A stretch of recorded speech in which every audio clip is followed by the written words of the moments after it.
pouquinho de eco ainda. Bem baixinho. Estamos no ar agora. Estamos no ar, então? Então é isso aí, pessoal. Programa Papo Franco RS na área aí. Deu os probleminhas técnicos, nós vamos dando continuidade. Qualquer coisinha o pessoal vai dando toque aí durante a live aí no Facebook ou no aplicativo também. Vamos com mais um programa hoje, Papo Franco RS. Tá me ouvindo legal aí, Adriano? Tô te ouvindo, cara. Satisfação em estar aqui. Estamos aí com o Adriano Viaro, professor de História, mestre em História. Hoje nós vamos falar um assunto bem importante, que é 14 de maio, o dia após a abolição.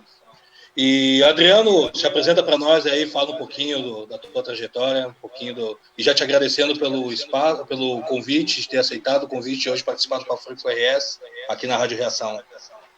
Bom, primeiramente eu agradeço, então, esse convite, a oportunidade que a gente tem de todos os anos, em alguns momentos importantes, relembrar momentos importantes também e poder trazer um pouco de contribuição para o público em geral e, sobretudo, para a consciência de uma parcela da população que é sempre esquecida, embora seja a maioria, e é sempre escanteada e, sobretudo, com a grande parte da sua história contada de uma forma às avessas ou sem a devida importância e o devido destaque que existe, né?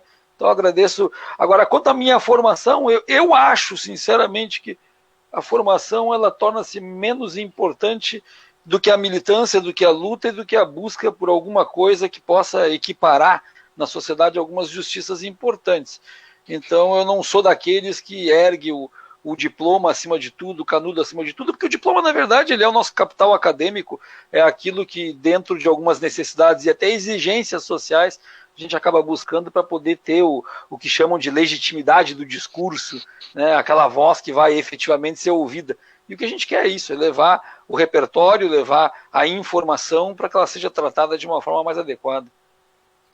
Eu vou começar contigo já com uma pergunta aqui, uma perguntinha meio que besta, falando em abolição. Esse final de semana já começaram muitas pessoas levantando a Princesa Isabel como uma heroína. Então eu vou deixar para ti essa pergunta. A Princesa Isabel, ela é essa heroína como todo mundo acha? Bom, primeiramente que a gente tem que tratar a época sob a luz da época e sob a luz dos acontecimentos da época, né? Isso por si só já nos dá um pouco de cuidado naquilo que nós estamos falando em relação a qualquer fato social e, sobretudo, a abolição não seria diferente. Agora, eu vou começar a responder para ti de uma forma talvez até polêmica, que é algo que eu carrego comigo no meu discurso. Eu não acredito em heróis. Tá? Efetivamente, eu não acredito em heróis. Eu acredito que existem pessoas importantes que fizeram feitos importantes ao longo da história.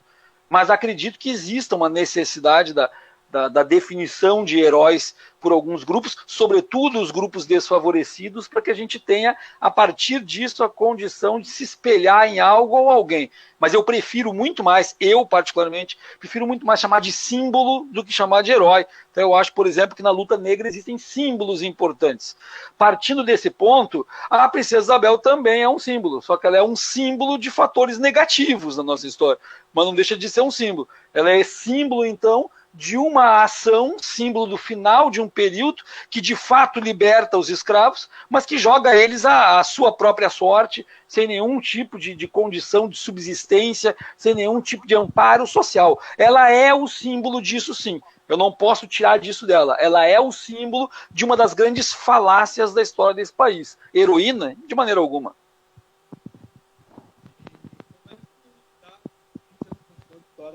Com essas falácias que a gente cresceu ouvindo a versão, como tu mesmo não gosta de usar o termo heróis, mas a gente cresceu ouvindo aquela coisa de os heróis, a gente sempre ouve falar sempre na questão da Princesa Isabel, mas a gente sabe que teve muitos abolicionistas que participaram do processo de abolição e não foram contados.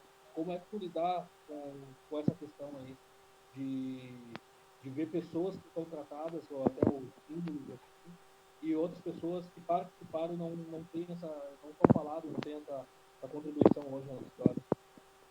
Eu te ouvi bem baixinho, mas eu acho que eu consegui ouvir tudo que tu colocou, tá? E aí nós temos questões que são efetivamente importantes. Primeiro que a gente tem que tirar a abolição daquela ideia de que ela é a assinatura de uma pessoa em um papel.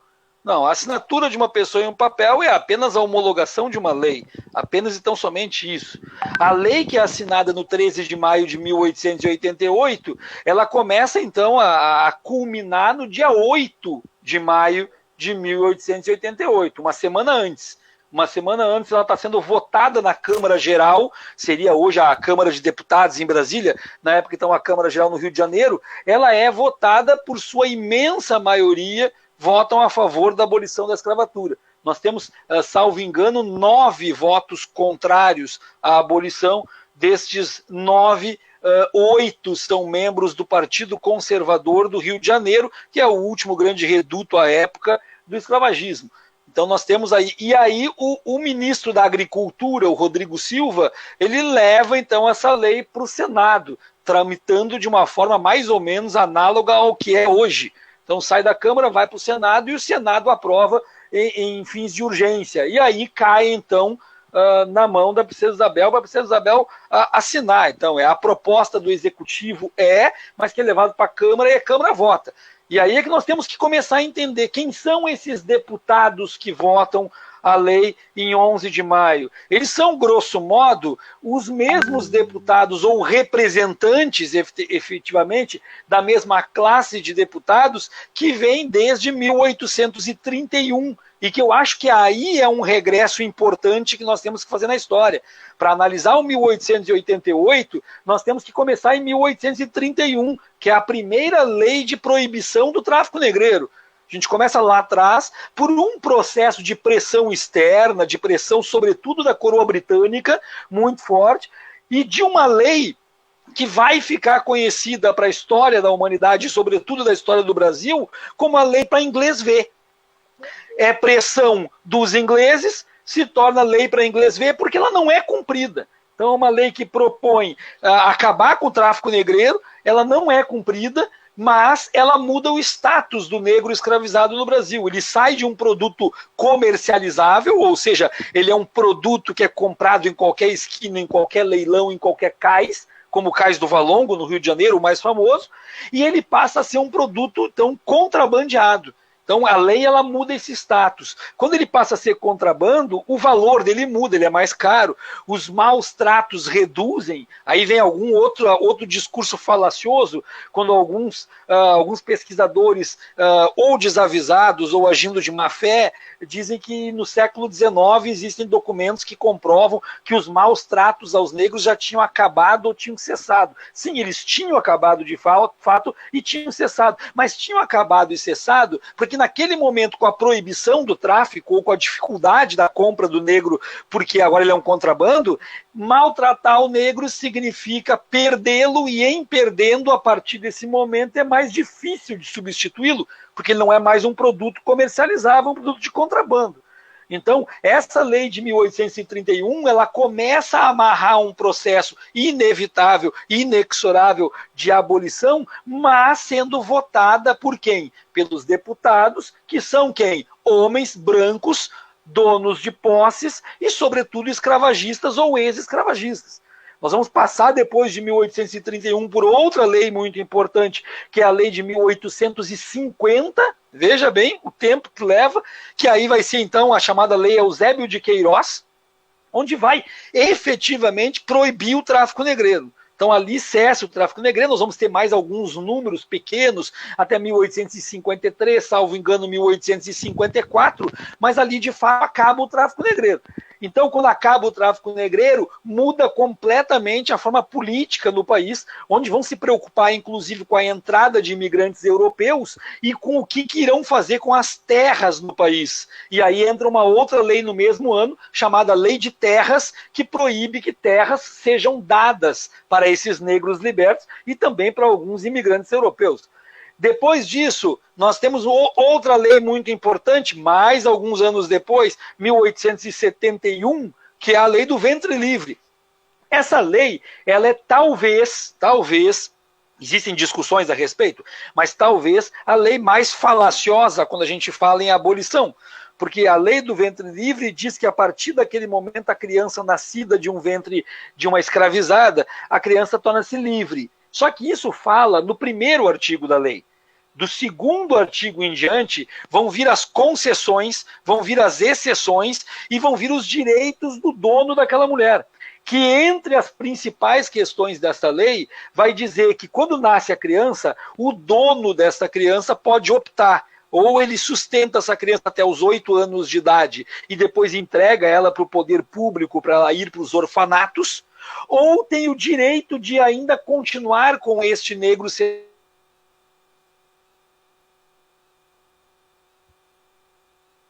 de idade. Deu um corte agora, eu acho, né? Oi. Tá me ouvindo? Alô? Não, não tô te ouvindo. Tá me ouvindo? Eu não te escuto. Me ouve bem? Posso falar? Tá, então, eu não sei até que ponto que eu fui, mas eu falei da lei do ventre livre.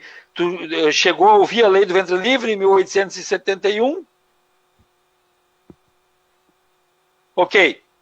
Então, esse negro ele pode continuar sendo escravizado, ou seja, a lei do ventre livre não libertou ninguém. Grosso modo é isso. A lei do ventre livre que ensina nas escolas que libertou o filho da mulher escravizada, ela não libertou ninguém, absolutamente ninguém. Sexagenários, 1885, que é outra lei falaciosa, porque tu para e pensa, por que estavam libertando o negro com mais de 60 anos? Qual era o objetivo de libertar? Tá me ouvindo? Me ouvindo aí? Me ouvindo aí? Eu tô te ouvindo. Tá bom. Agora sim, tirei o fone aqui. Tá, até que horas que ficou bom o que eu falei? A lei do ventre livre.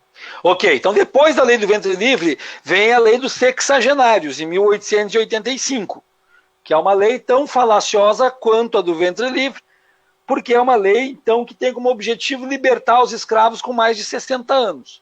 Então, eu não preciso dizer onde é que está a falácia disso. Primeiro que é um percentual muito pequeno que passa dos 60 anos, muito pequeno. E segundo que esse escravo com mais de 60 anos, ele é um escravo que só dá prejuízo para o seu senhor. Ele não dá mais lucro nenhum, ele está adoecido, ele está cansado, ele está com problemas, ele precisa de remédio, ele precisa de cama, ele precisa de comida. Então a lei do sexagenário, na verdade, não liberta o negro com mais de 60 anos, liberta o branco da obrigação de ter que sustentar o negro com mais de 60 anos. E aí a gente chega, então, em 1888, na abolição, com esta ideia muito bem esclarecida. O processo de abolição é um processo votado pelo homem branco, dono de escravos, que ajeita uma forma de votar leis que preservem a sua propriedade e que não leve ele em ruína por questões econômicas. Em resumo, a abolição da escravatura ela tem motivação meramente política, econômica e social. Tá me escutando agora? Tô te escutando. Tá, voltou, acho que voltou o eco aqui. Eu tô te escutando. Tá me ouvindo sem eco? Sim. É, que tá aparecendo, já recebi que eu tô com... Eu tô ouvindo minha voz e eu recebi que eu tô... que tem eco, pra quem tá escutando fora, quem tá acompanhando a live do Facebook. Tá, e como é que tu tá me escutando agora? Não, eu tô te ouvindo perfeitamente, sem eco. O problema é a minha voz mesmo. Uhum. Algum problema no aplicativo. Eu vou tentar te fazer uma pergunta, então. O período do 14 de maio, a gente conseguiu fazer um resumo desse período do pré, né? Do pré. Aí entra o período da abolição no dia 13 de maio. Aí fica a pergunta que é a pauta do programa, o que foi feito com os negros depois do 13 de maio, né? Pois então, né, Dudu? Se a gente analisar tudo o que aconteceu antes, nós temos que parar no 13 de maio de 1888 e ainda ver uma outra situação que é muito importante. O 13 de maio, ele se dá a partir de uma lei que tem 2 artigos. Tu imagina, acabar com 350 anos de escravidão com 2 artigos, uma página. Uma página. É possível? Não é possível. E ela tem uma página por quê? Porque ela diz que declara-se extinta a escravidão no Brasil a partir daquele momento, e ela diz que revogam-se todas as disposições em contrário. E ponto final. Essa lei não reserva, por exemplo, nenhum tipo de cota, porque a cota não era para ser discutida agora. A cota era para estar na lei de 13 de maio de 1888. Era lá que era para estar. Não tem. Essa lei não dá margem nenhuma. Essa lei não diz quem é que vai alimentar o negro. Não diz quem é que vai dar comida, quem é que vai dar cama, quem é que vai dar trabalho. Não diz absolutamente nada. Nada. Joga ele à própria sorte. Até porque existe, na época, se a gente for analisar pelas ideias europeias, existe um conceito e uma intenção de branquear a nação, que usavam, inclusive, com um termo falacioso e maldoso, o conceito de higienização. Higienizar a nação, com esse sentido de limpar, de branquear. Então esse negro é jogado à própria sorte. Claro que alguns ainda recebem outras propostas, para mim tão falaciosas quanto, que é, por exemplo, o alistamento militar. Ele passa a ser visto pelo negro nesse momento como uma saída, manda para a guerra, que se voltar vivo é livre. A falácia que a gente já conhece de muito tempo antes, a gente conhece de 1844 aqui no Rio Grande do Sul, o que fizeram com Porongos, que era também colocar em frente de batalha, e depois o que voltou vivo, mataram. Então, só para fazer essa digressão do que foi feito em Porongos, que é um tema que tem que ser tratado sempre aqui no Rio Grande do Sul, essa falácia, essa vergonha de Porongos, ela não pode deixar de ser discutida jamais aqui no Rio Grande do Sul, sobretudo com as forças refratárias a esse discurso, que são de ordem e de raiz tradicionalista. E eu não tenho nenhum tipo de receio de levantar essa bandeira. Mas vamos voltar ao nosso assunto, então, para não se perder. Então, 14 de maio é o quê? Bom, antes do 14 de maio, nós temos uma coisa interessantíssima para falar, que é a festa do 13 de maio. Isso é uma coisa que poucas pessoas falam, a festa do 13 de maio. Porque a festa do 13 de maio, na frente do Paço Imperial, a festa de 13 de maio, na frente da Escola de Direito, na frente da Escola Politécnica, na frente do Colégio Dom Pedro. Então, essa festa, ela é feita por quem? Ela é feita pela elite branca. A elite branca está na rua comemorando a abolição. Isso é simbólico para a gente entender a quem que aquela data estava servindo.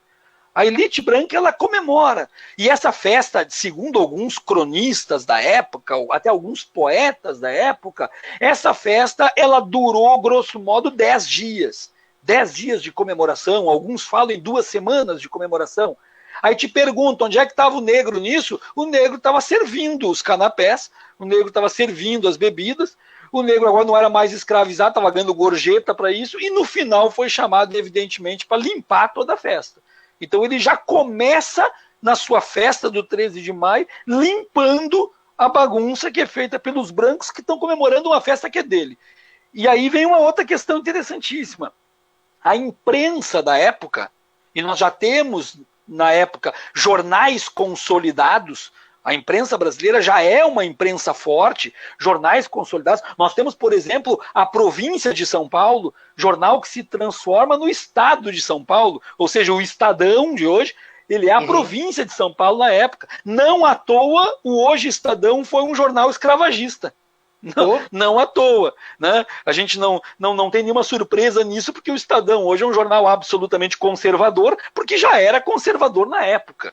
Então, esses jornais, eu trago para ti uma questão muito interessante aqui, esses jornais não cobriram no 13 de maio a festa na favela, não cobriram a festa na casa do negro, não cobriram a festa nos bares que os negros iam.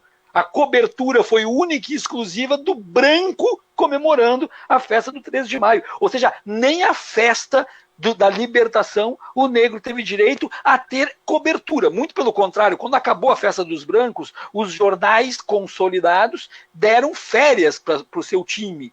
Deram férias para o seu time. Mas, porém, nós tínhamos, não podemos ser injustos, nós tínhamos jornalistas em cada um dos jornais que eram jornalistas abolicionistas. Nós tínhamos jornalistas abolicionistas, que já lutavam pela abolição. Sabe o que acontecia com os jornalistas abolicionistas? Quando iam nas manifestações, eles eram espancados pelos proprietários e pelos funcionários dos proprietários de terra e donos de escravos. Aí te pergunto, é muito difícil a gente perceber que nós estamos vivendo momentos semelhantes? Nós tivemos há pouco tempo jornalistas espancados numa manifestação pró-governo. Agora, semana passada, jornalistas espancados numa manifestação. Pois então, lá no 13 de maio também, os jornalistas que eram favoráveis à abolição eram calados, silenciados e espancados pelos conservadores e, sobretudo, pelos funcionários, os empregados dos conservadores que faziam isso. Então, com isso, tu veja bem, a gente não começou a falar do 14 de maio, mas já falamos do 13 e esprememos todo o suco pútrido de uma festa que foi feita em comemoração, então, às forças dirigentes desse momento. Aí o negro, então, acaba isso, ele acorda da ressaca da libertação, e aí ele se pergunta, e agora? Aí eu tenho que lembrar do meu grande, querido e amado mestre Valdemar Pernambuco, mestre Pernambuco, que é um dos homens que mais me ensinou culturalmente, sobretudo na raiz quilombista, o Pernambuco que se reunia na Rua da Praia para fazer o Te Vira Negão, Te Vira Negona, em todo o 14 de maio, justamente porque é isso que acontece. O 14 de maio, ele começa a partir da insuficiência e da falta de condição para que esse negro possa, a partir de agora, começar alguma coisa. E ele não consegue começar de fato. E tu tem alguma coisa para dizer em relação a Rio Grande do Sul? Ao período de abolição no Rio Grande do Sul? Bom, vamos lá. Nesse momento, nós não podemos entender que alguns discursos falaciosos que entraram para nós a partir, sobretudo, de manuais didáticos, tenham, de fato, algum tipo de relevância diante daquilo que nós aprendemos. Não. Nós temos algumas construções aqui simbólicas importantes, mas nós temos mais do que isso, desconstruções que são feitas a partir do quê? De recortes historiográficos muito pequenos e que eu diria maldosos. Por exemplo, pegam lá uma família na zona metropolitana de Bagé e descobrem uma família que tinha escravizados, mas era uma família com uma cabeça progressista e que tratava bem os escravizados e que deixaram, inclusive, terras para os escravizados. Aí pegam isso, que é a exceção da exceção da exceção, e transformam isso em regra para dizer que aqui a escravidão foi mais branda. O que nós tivemos, na verdade, no Rio Grande do Sul... E eu já ouvi isso, né? Foi um recorte... Pois é, nós tivemos... Não, mas é que a própria academia banca esse tipo de pesquisa e publica. Então isso aí acaba virando verdade. Só que o que nós temos que entender? Nós temos que entender que no Rio Grande do Sul teve sim, em alguns setores da economia agropastoril, um escravismo mais brando. Teve, eu não posso negar. Só que nós temos que partir de outro ponto. Escravismo por escravismo é escravismo e fim de papo. Não me interessa se ele é mais brando ou menos brando. Tu tá fazendo o quê? Tirando a liberdade de uma pessoa, sobretudo pela questão da cor da pele, e dizendo que ela não é um ser humano porque ela não tem artigos na Constituição que é de... Umas...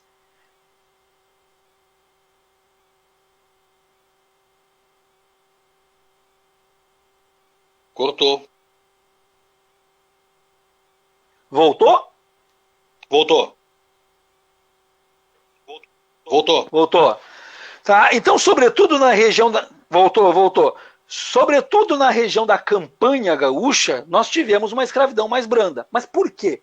Porque o número da mão de obra escrava, da mão de obra escravizada, era menor, porque esse escravizado ele vivia no lombo do cavalo tocando o pasto, tocando o gado, e ele tinha, teoricamente, então, uma vida um pouco mais branda. Mas veja bem, o que fazem? Pegam essa região da campanha e dizem que a escravidão no Rio Grande do Sul foi essa.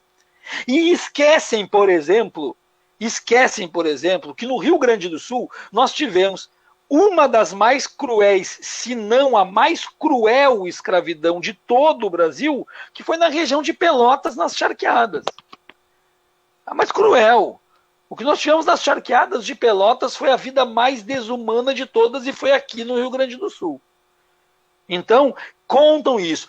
Quanto à abolição, ela segue os ditames e segue toda a tendência do resto, mas começa também começam a burlar de uma forma muito consistente os registros de compra e venda. Começam a burlar de uma forma muito consistente as matrículas desses escravizados, e isso vai, de certa forma, alterar diretamente na política dessa libertação. Porque nós temos que entender que, na época, quem fazia o controle da entrada e da saída dos escravizados no país era o livro de matrículas que era controlado pela Igreja Católica. Eram os párocos que faziam esse livro de controle, e por isso que nós temos uma dificuldade muito grande, inclusive, de encontrar documentações.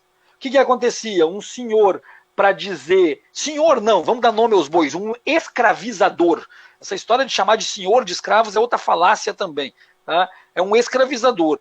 Esse escravizador, ele, para burlar a entrada de um negro num período proibido por uma lei, ele mentia o dia que tinha entrado, registravam o dia errado e bola para frente. Então, nós não tivemos grande diferença de abolição entre o que foi na abolição do 13 de maio em todo o país e o que foi aqui. O que nós tivemos foi um aumento do rigor do controle, dos mecanismos de controle, porque tem uma coisa, Dudu, que tem que ser dita e que isso tem que ser repetida em bom tom. Em bom tom. As pessoas não podem entender que a lei assinada dia 13 de maio de 1888 decretou definitivamente que a partir daquele dia não tinha mais escravo no país. Não. Assinou uma lei. Aí te pergunto, tu acredita que os políticos não burlaram essa lei? Tu acredita que foi da noite para o dia, não teve mais escravo nenhum? Nós temos registros de escravos até o início do século XX. Nós temos registros de escravos até 2010, 2020. Nós temos os maus tratos nas próprias Forças Armadas de uma forma completamente diferente entre o que eram os tratos para os oficiais brancos e o que era para os soldados e para os majores e para os marujos da Marinha, né, os almirantes negros, completamente diferente. Mas aí a gente precisa ir então para o nosso mote principal aqui, que é do 14 de maio. Então, o negro começa a ser jogado na sociedade brasileira e ele vai ser visto, grosso modo, como um marginalizado por excelência. Ele é visto como uma pessoa que não tem instrução, que não tem condição, que não tem capacidade, e junto disso, toda a sua cultura, toda a sua simbologia, o que ele come, o que ele veste, o que ele canta, o que ele toca, começa a ser, então, sinônimo de coisa de preto. Começa a ser sinônimo de gente que foi escrava. E desta forma ele começa a ser marginalizado. Nós podemos pegar, por exemplo, o samba para contar um capítulo importante dessa história do Brasil, onde tocar samba era crime. Tocar samba levava para a cadeia. Inclusive, quando a polícia parava negros na rua, olhava os dedos dos negros para ver se tinha marca da corda do cavaquinho. Se tivesse a marca da corda do cavaquinho, levado preso na hora. Porque isso era coisa de arruaceiro. Isso era coisa de arruaceiro, era coisa de bandido. Então aí começa, a partir do início do século XX, todos os reflexos dessa abolição que é feita de uma forma às pressas para preservar, e é importante dizer, para preservar os interesses do dono, os interesses do patrão. E sinceramente, Dudu, eu fico muito espantado, quando as pessoas acreditam nessas narrativas oficiais. Eu fico espantado porque, desde sempre, as classes dirigentes armaram e arrumaram a legislação do país para preservar o seu patrimônio. Desde sempre.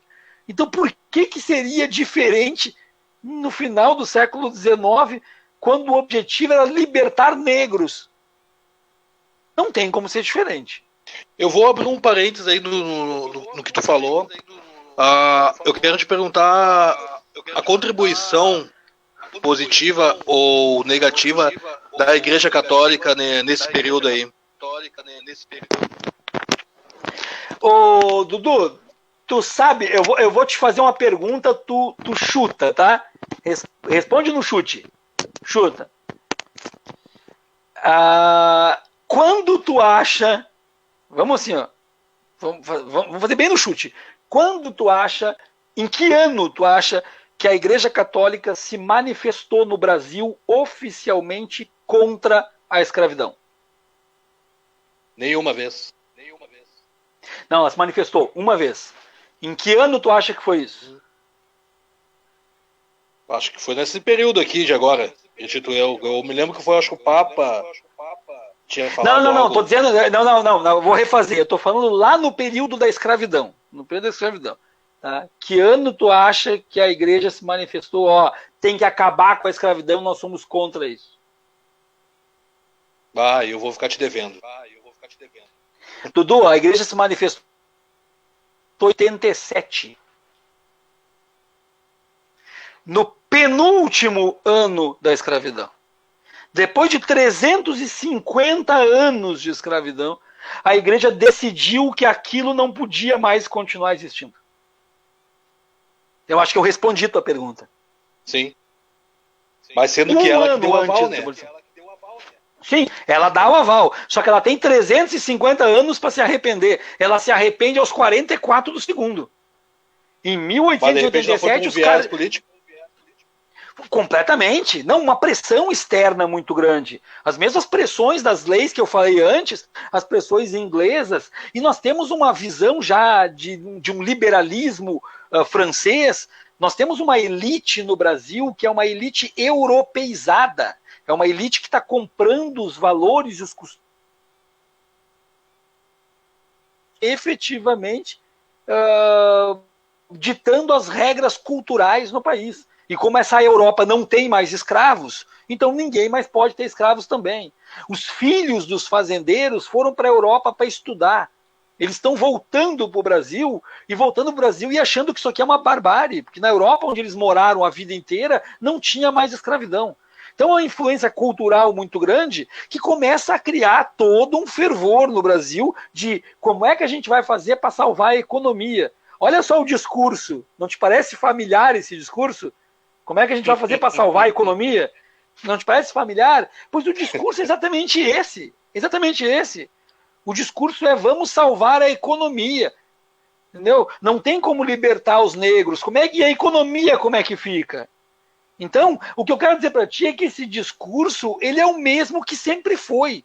São as classes dirigentes querendo preservar o seu quinhão, preservar a sua fortuna, e não importa quem é que vai estar trabalhando e de que forma que vai estar trabalhando. A gente vive a sociedade de forma análoga à escravidão. A única diferença é que nós não temos o martírio da escravidão de fato. Mas isso é importante dizer. O que nós temos, qual é a analogia que nós temos, Dudu, em um ônibus da periferia, viajando 1 hora e meia para chegar no centro para que o periférico trabalhe? Olha o simbolismo que nós temos aí. Dos ônibus carregados, transbordando com as pessoas mal cheirosas, com ônibus sujo, chovendo dentro em dia de chuva. Então, nós não escapamos simbolicamente daquilo que for um martírio, nós só não temos aquele martírio de fato. Mas aí a gente chega numa outra questão que é importante. Nós tivemos negros importantes que lutaram pela abolição. Nós tivemos abolicionistas importantes negros que lutaram pela abolição. E que esses precisam também serem exaltados muito mais, evidentemente, do que aqueles que assinaram os papéis propriamente dito. Então nós não podemos esquecer, por exemplo, de Luiz Gama, e precisamos estudar Luiz Gama. Só que quando a gente fala de Luiz Gama, aí o maldoso, aquele pesquisador ou militante de internet, o cara gente branca, né, ele chega e fala, defendam Luiz Gama, mas não defendam o Zumbi dos Palmares. Ele nem sabe quem é Zumbi. Ele sabe que Zumbi é uma força muito grande no simbolismo, que representa um símbolo de uma luta muito grande, e eles querem acabar com essa simbologia. Simplesmente assim. Querem acabar porque identificam em Zumbi isso. E dizem, Zumbi não conseguiu a libertação, Zumbi não conseguiu a abolição, Zumbi morreu e vocês idolatram Zumbi. Idolatram Zumbi porque Zumbi foi responsável por um quilombo, na verdade uma federação de quilombos que conseguiu resistir por 60 anos, fazendo com que pessoas ali nascessem, crescessem e morressem sem sequer conhecer o martírio da escravidão durante um período escravagista. Mas isso já é outra história, bem antes no tempo, séculos atrás, mas que é sempre importante trazer a necessidade de preservação desses nomes e dessas pessoas da negritude e que fazem, nesta semana do 13 de maio, a importância, pelo menos, de uma reflexão, de entender que o 13 de maio, na verdade, ele foi nada mais, nada menos do que o atestado de óbito de uma instituição que já estava falida. Ela não tinha como continuar e por isso que terminaram. E quando eles viram que precisavam terminar com ela, eles tiveram um grande problema. Mas e a economia, como é que faz? E o meu engenho, como é que faz? E a minha plantação de café, como é que faz? Ou seja, a preocupação que levou os deputados a baixarem cabeça para discutirem leis que proporcionassem a abolição da escravatura nunca foi o negro. A preocupação era manter a economia do país, manter a lavoura funcionando, manter o cafezal funcionando. E a grande solução, ou uma das maiores soluções, foi, sobretudo, a chegada do imigrante europeu, essa injeção do europeu dentro do país, porque o europeu conseguiu resolver 2 coelhos com uma cajadada só. Ele foi a mão de obra para essas terras e ele branqueou uma sociedade que, num determinado momento, de cada 3 pessoas, 2 eram negras. Aí entra a questão do processo de eugenia, né, no país, né? O processo de eugenia, ele vai abraçar as teses do racismo científico que estão em alta na Europa e que vai ter no Brasil alguns representantes importantes e que nós poderíamos citar pelo menos o Dr. Nina Rodrigues. Então, um símbolo importante desse processo de eugenia. Nina Rodrigues, que era aquilo que chamava-se na época de pardo, né? Eu acho impressionante, para mim pardo é cor de papel, mas que chamavam de pardo. Então, o Nina Rodrigues, um médico que vai, inclusive, fazer experimentos com pessoas negras, que vai escrever alguns livros importantes, escritos importantes. Ele é um intelectual importante da história do país, mas que vai trazer o seu discurso absolutamente eugenista. E que nós vamos ter depois, isso nós estamos falando do início do século XX, mas nós vamos ter depois, na esteira do Nina Rodrigues também, alguns autores famosos, escritores importantes, escritores famosos, que vão abraçar a causa da eugenia, como, por exemplo, né, Monteiro Lobato, que para mim traz uma curiosidade incrível, né? Salvo engano, nos anos 50, a Mangueira homenageou Monteiro Lobato. E em Porto Alegre, em 95, o Imperadores do Samba ganhou o carnaval com Monteiro Lobato. Com aquele samba maravilhoso, cantado pelo Medina de forma incrível, com uma bateria conduzida por Neri Caveira de uma forma maravilhosa. Né? Só que são 2 escolas. E outra coisa, levaram o carnaval do meu Bamba, que veio com a festa de homenagem aos orixás, e nos tiraram meio ponto porque tinha fantasia sem calçado, e eu vou morrer falando isso, né? Porque aquela festa em homenagem aos orixás do Bamba foi uma das coisas mais maravilhosas que eu já vi nesse mundo. Mas enfim, então nós temos 2 escolas de samba, redutos da negritude, que homenagearam Monteiro Lobato, que evidentemente não sabiam, mas homenagearam. Até é uma questão boa de dar uma pesquisada no Google. Eu acho que a Mangueira ganhou também o carnaval com Monteiro Lobato, tá? Eu acho que ganhou nos anos 50. Eu acho que Monteiro Lobato é bicampeão do carnaval, campeão no Rio e campeão em Porto Alegre. Mas aqui, com certeza, lá teria que pesquisar para saber. Então, Monteiro Lobato é um desses autores geniais, se eu for falar do ponto de vista da qualidade literária. Eu não posso dizer, o Monteiro Lobato era analfabeto. Não, que isso. O cara escrevia muito bem. Só que é um racista, é um eugenista acima de tudo. Ele é um homem que não ficou, e não é aquela eugenia de dizer, só porque nas histórias dele a empregada é a preta. Não. Monteiro Lobato escreveu cartas para amigos quando ele morava nos Estados Unidos. Nas cartas ele disse que o Brasil não tinha como evoluir porque não tinha sua própria Ku Klux Klan. Isso é escrito pela pena de Monteiro Lobato. Não tem a sua própria Ku Klux Klan, ou seja, não tem uma organização que mate negros incendiados vivos, pendurados em árvores. São palavras dele. Não essa que eu falei, mas isso é o que significa a Ku Klux Klan, porque é o que a Ku Klux Klan fazia de fato. Então, nós temos essas tendências eugenistas que chegam da Europa através desse racismo científico e que vão ganhar uma ressonância muito grande no Brasil. muito grande no Brasil. Mas à luz disso também nós não podemos negar que começam as organizações dos movimentos negros, que começam as organizações das lideranças negras, sobretudo aqui em Porto Alegre, nós temos sempre que reforçar isso, né? Nós temos tanto é que o 20 de novembro, que não é feriado em Porto Alegre, foi criado em Porto Alegre, né?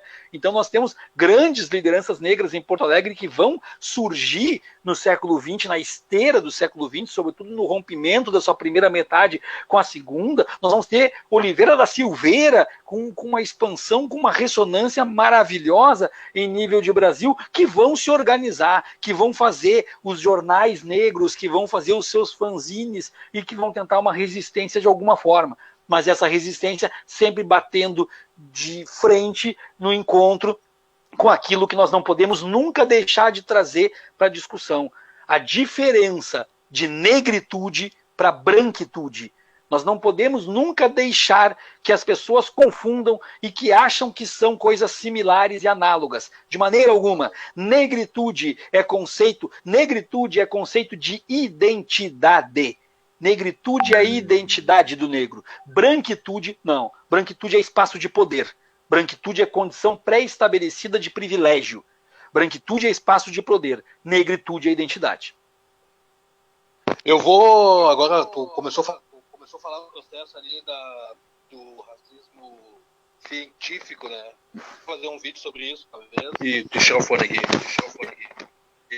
Para a gente poder chegar até nos dias de hoje, que depois eu vou finalizar o porquê que eu estou falando isso, das questões das leis que foram criadas para impedir a ascensão do negro, tipo a lei do boi, e entre outras leis que foram criadas naquela época que impediam o acesso do negro para o negro ascender, né, em si. Queria que tu falasse um pouco sobre isso aí. A lei do boi, ela é a cota para o fazendeiro, né? Ela é a cota para o latifundiário. É para preservar, então, definir que o dono, o filho do fazendeiro vai ter, então, a sua reserva. É uma coisa tão ridícula, mas que existe. A sua reserva, então, de espaço de ingresso intelectual. Então, na verdade, se a gente for pegar as leis, e aí é uma provocação importante que a gente pode colocar, se a gente for pegar as leis que foram criadas para prejudicar o negro, eu faço uma provocação para ti. Quem sabe a gente faz diferente. Quem sabe a gente pega quais são as leis que foram feitas para beneficiar o negro. Porque falar das leis que foram feitas para prejudicar o negro, eu acho que não tem tanta lógica assim, porque na verdade são todas. Né? Eu tenho que tentar buscar quais são as leis que são feitas para beneficiar o negro. Quer ver uma coisa? Eu vou te trazer uma outra discussão mais importante. Quer ver uma coisa? Nós temos no país uma lei antirracista. Nós temos uma lei antirracista. Tá? Uma lei que, se tu comprovar racismo, a pessoa é presa e a pena é inafiançável e o crime é imprescritível. Tá? Nós temos uma lei antirracista no Brasil. Tu sabe quem é que consegue fazer uso dessa lei e colocar alguém efetivamente na cadeia? Até hoje eu nunca vi, na verdade, essa lei, né, ser cumprida. Né? Eu vou te dizer, ela já foi cumprida. Já foi? Não, mas ela já foi, e vou te dizer, sabe para quem que ela foi cumprida? Ela foi cumprida em relação a chineses e judeus. Há poucos dias, tá certo. Sim. Tu vê, a lei antirracista, que tem como seu mote principal o negro, outras raças fazem uso da lei e conseguem. Conseguem. Então, tu vê qual é a falácia. Até quando uma lei é feita inspirada no negro, quem se sente vítima do racismo e lança a mão da lei para conseguir uma reparação, não é negro. Não é negro. Então, isso vem na esteira, por excelência, na esteira da discussão do 13 de maio. Mas por excelência. A discussão do 13 de maio, ela vem por aí, porque as leis elas foram amarradas para proporcionar um processo de abolição que tinha como único objetivo a preservação das posses daqueles que eram donos de escravos, e depois disso a gente entra numa outra esteira, que é uma esteira de acontecimentos e uma esteira de homologação de leis que sempre vão preservar primeiro aquele que tem privilégio. E aí tu traz o assunto para uma questão que é extremamente importante. E tu não tocou nisso ainda. Não sei se tu não tocou de propósito ou se tu não tocou porque tu não queria tocar. Mas se não tocou, eu vou tocar. Ou se vou tocar, com um homem. Tu tá falando com um homem branco. Tu tá falando com um homem branco. E é essa questão que eu quero tocar. Tu trouxe um homem branco para discutir essa questão. E aí é nessa questão que eu quero tocar. Por quê? Porque quem me conhece sabe muito bem, que eu tive todas as dificuldades possíveis na minha vida, porque eu sou filho da periferia. Eu sou filho de Alvorada, com muito amor. Não moro mais em Alvorada, mas Alvorada é onde meu coração bate e onde meu coração arde. É em Alvorada, com o pé no barro, na periferia, com toda a dificuldade do mundo.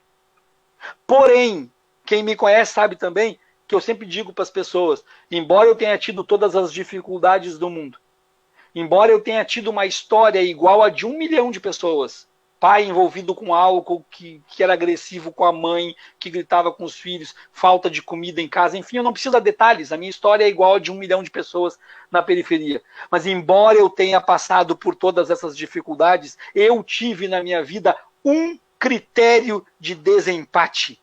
Eu tive um critério de desempate importante na hora que afunilou para conseguir acesso a espaços de poder.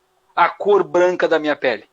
Ela foi definitiva e definidora para que eu conseguisse ocupar espaços de poder, e ela foi cruel ao ponto de me colocar dentro de ambientes carcerários para fazer aulas voluntárias e lá dentro encontrar amigos de infância que não tiveram as mesmas oportunidades apenas pela cor preta de sua pele e com isso foram movimentados para um outro destino que é o que se reserva para muitas pessoas nesse país. Isso tem que ser discutido também à luz do 13 de maio. Isso tem que ser discutido também à luz do 14 de maio e tem que ser discutido porque o homem branco ele precisa fazer o que eu estou fazendo numa rádio web, de forma pública. Não adianta falar só em roda de amigos. O homem branco ele tem que fazer isso, entender os seus privilégios e dar a cara a tapa para dizer, não, sim, eu consegui alguma coisa porque eu tive um privilégio. E se alguém disser, tá, mas não tem o homem branco que é pobre, não tem o homem branco que tem dificuldades, coisa, sim, tem. Ainda assim, se comparar ele em igualdade de condições com uma outra pessoa que for preta, ele é aquele, por exemplo, muito bem citado no livro da Lia Weiner-Schuckmann, que cita muito bem numa pesquisa de doutorado de psicologia social, onde ela, entrevistando moradores de rua, ela descobre que o morador de rua branco consegue entrar no shopping para usar o banheiro. O morador de rua negro não. Então nós temos até aí a distinção. Entrar num shopping para usar o banheiro, 2 indigentes, o que entra tem a pele mais clara, porque nesse país, em 2020, a pele escura ainda é sinônimo ou de perigo, ou de desconfiança, ou de subraça, ou de indigência. Nós precisamos erguer a fala contra isso. E é usando esses espaços públicos de poder que eu aproveito para te parabenizar. É usando esses espaços que a gente consegue, de fato, ter algum tipo de alcance para poder bater no peito e dizer eu tenho meus privilégios e tive eles, mas alguma coisa eu tenho que fazer para recompensar a sociedade por causa disso. Alguma coisa tem que ser feita. E eu, modestamente, humildemente, eu tento fazer alguma coisa, mas aí eu fecho para ti com outra questão que eu canso de falar e que deve ser dita também de forma pública. 10 anos pesquisando escravidão, com uma graduação, 2 especializações e um mestrado. 10 anos pesquisando as subjetividades do racismo fizeram com que eu consiga ter a certeza do que é o racismo e do que é ser racista. Mas eu, enquanto homem branco, nunca saberei o que é sofrer racismo. Eu jamais saberei o que é sofrer racismo. Não existe nenhum estudo que faça um homem branco saber o que é sofrer racismo. Porque para sofrer racismo, como o meu amigo Orson Soares, que eu entrevistei numa live também, disse, o negro nesse país tem 2 identidades. O RG entregue para todo mundo e a cor da pele, que ele pode dizer prazer negro porque ali ele sabe que ele vai ser, acima de tudo, julgado e, sobretudo, condenado na sociedade que a gente vive. Foi muito bom tu levantar isso aí, até porque no final de semana não foi uma treta, teve uma discussão que eu falei que quando a gente conversar sobre racismo, brancos têm que participar do assunto. Que é o teu caso, que a gente está aqui conversando, falando sobre o 14 de maio, e estamos entrando nesses assuntos que está sendo falado do racismo. Muitos não entenderam o que eu quis dizer, ou se fizeram, alguns entenderam o recado, qual é que é, compartilharam dessa ideia de sim, que nós temos que conversar, nós temos que ter essa troca de ideia, como tu falou, a gente tem que, vocês entendendo o lugar de fala de cada um, então é muito importante quando a gente ouve o que tu está dizendo. Eu também te parabenizo por isso. Quando uma pessoa como tu vai e aqui num programa de rádio que passa aí, tem gente de outros cantos, de outros estados que estão ouvindo isso. Então é bom que o pessoal comece a se ligar que esse assunto também, a gente não pode se tratar só de preto para preto, mas começar a trazer os brancos também, que tem muitos brancos também que querem começar aos pouquinhos se desconstruir e participar desses assuntos também. A gente chega daí numa questão bem importante que está diretamente vinculada à data que a gente está discutindo hoje, que é o seguinte: o branco, inegavelmente, ele tem que participar da discussão antirracista, sim, porque ele é peça importante, ele é o objeto da opressão. Ele que oprime, né? Ele não é o objeto de prisão, ele é o que oprime, então ele tem que participar disso. Só que onde é que está o vínculo com a data que nós estamos discutindo hoje? É que o branco, ao não reconhecer, eu não vou nem falar em local de fala, eu vou falar em função estratégica nesse debate. Se o branco não reconhecer qual é a sua função estratégica nesse debate, ele corre o risco, e aí talvez, pela existência de muitos nessa situação, eu entenda negros que não querem brancos na discussão. Ele corre o risco do que nós chamamos de síndrome de Princesa Isabel, que é achar que ele é o branco libertador, achar que ele é o... Pode vir comigo os negros, que eu é que vou ensinar o caminho para vocês. Eu é que vou contar a história para vocês. É isso que o branco não pode ter nessa discussão. Ele não pode querer ser a síndrome de Princesa Isabel, de maneira alguma. Ele tem que entender que ele tem uma função. A função dele, primeiro, é reconhecimento. Segundo, é identificação do privilégio. Terceiro, é o que eu vou fazer com isso. Depois que eu reconheci e identifiquei, o que eu faço com isso. E depois que eu souber o que eu faço, partir para a ação. É mais ou menos por aí. Nós temos aqui ainda 8 minutos. Chegando nos dias atuais de hoje, de tudo que a gente conversou, isso é um pequeno resumo, na verdade, né, do que foi falado, né, do período da escravocrata, abolição, pós-abolição, né, e hoje a gente tem as cotas na universidade. Temos as cotas da universidade e muitos falam que isso é esmola e muitos falam também do mimimi. A tua visão como um homem branco hoje perante essas cotas, perante esses assuntos todos de mimimi e tal, esmola, como tu vê isso? Vamos lá, vamos falar assim então. Nós temos um decreto imperial do ano de 1854, decreto número 1331, tá? Decreto 1331/1854, decreto imperial. Esse decreto, em 1854, ou seja, 4 anos depois da lei de proibição do tráfico, esse decreto proibia o acesso e a circulação de negros livres ou escravos nos arredores de instituições de ensino. O que eu quero dizer com isso? É que no ano de 1854, nós tínhamos no Brasil cota para branco de 100%. Não era nem 20%, nem 10%, nem 30%. Nós tínhamos cota instituída por um decreto imperial. Nós tínhamos cota de 100% para branco. Então, além dos 350 anos de escravidão, o negro ainda foi proibido de estudar. O estudo era prioritário e exclusivo para branco.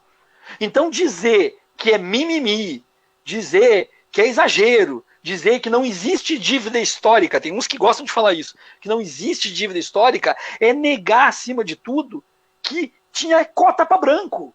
Então, se tinha cota para branco de 100%, estão reclamando de 10, 15, 20, 30% de uma reparação histórica, de uma parcela gigantesca da população que não pôde acessar os seus meios de ensino. De uma parcela gigantesca da população, que se nós formos fazer uma figura de linguagem, uma analogia, uma semiótica, como queiram, nós temos uma corrida de 100 metros rasos, onde o branco larga da metade da pista ou mais para frente da pista e o negro larga lá atrás com uma bola de ferro amarrada nos pés e com barreira no lado da pista dele. E querem que chegue ao mesmo lugar. Então falar de cota, a cota é uma reparação histórica. Simples assim. Mas se ela não for uma reparação histórica, ela é uma forma de equiparar o Brasil dentro de sua diversidade, do respeito à sua diversidade, do entendimento do porquê que a maior parcela da população não ocupam.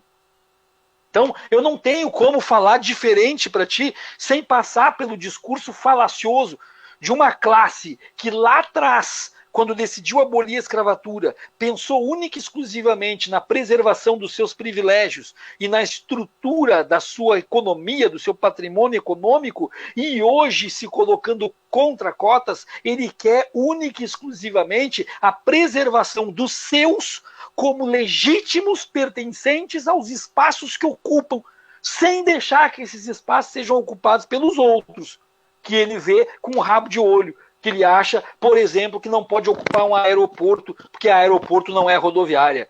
Não tem como ser diferente. Cota é reparação social. E se acharem que 30% está muito, a gente faz 50%. Não tem problema nenhum. Considerações finais. Te agradecer aí por ter participado, aceitado o convite. Quer deixar aí o teu recado, tuas redes sociais? Eu vou aproveitar, me sigam nas redes sociais, tanto no Instagram, quanto no Twitter, quanto no Facebook, é prof.viaro, me sigam nas redes sociais. Estou fazendo umas lives bacanas no Instagram, o Dudu foi um dos convidados, o Ale Santos, a Vez de Fiction foi outro. Inclusive eu vou participar do podcast do Ale Santos também.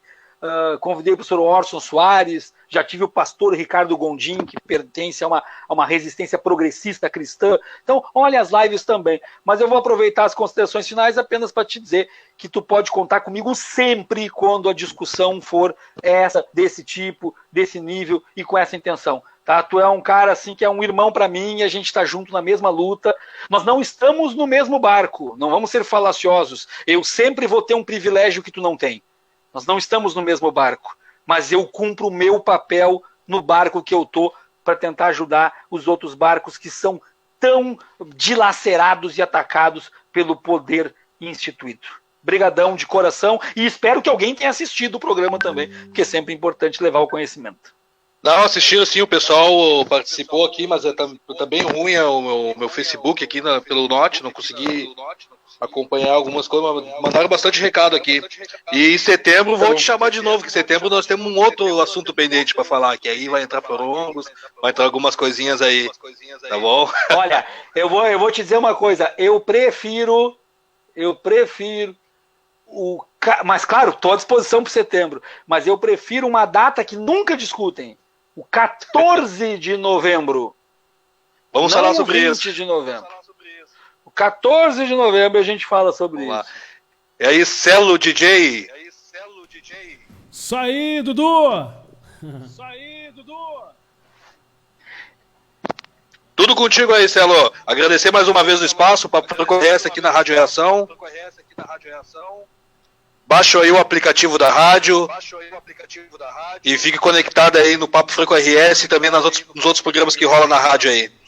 Tudo contigo aí, Celo. Falou, Dudu, um abração aí. E seguinte, vamos seguir então a nossa programação aqui da nossa Rádio Reação, fm.com. E lembrando sempre pra você que curte aqui a nossa Rádio Reação, baixa o aplicativo, fica ligadinho direto, porque aqui a nossa rádio é 24 horas junto com você, é claro. FM.com.